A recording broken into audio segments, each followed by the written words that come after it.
The Supreme Court is going to hear a case from Mexico this week about whether American gun companies can be held liable for cartel violence committed using their weapons. So Mexican authorities say 70 to 90% of guns found at crime scenes in the country are trafficked from America. In total, about $170 million worth of guns are trafficked from the U.S. to Mexico each year. The case challenges decades of precedent involving the Second Amendment. Federal law protects gun manufacturers from liability. Why? It shouldn't.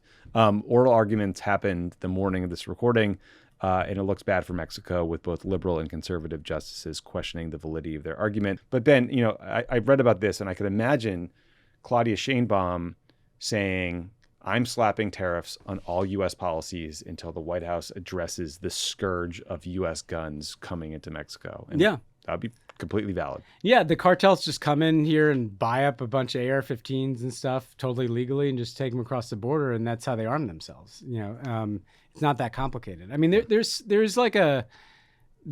a sickness in the United States that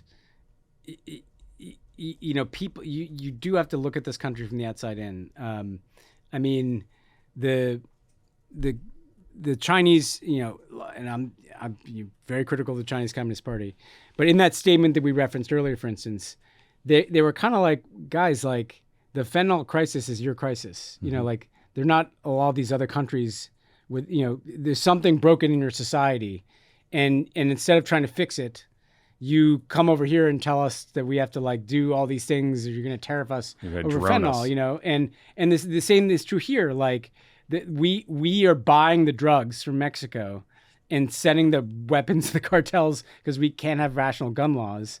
And then we're punishing these other countries for demand that comes from the United States or guns that are available from the United States.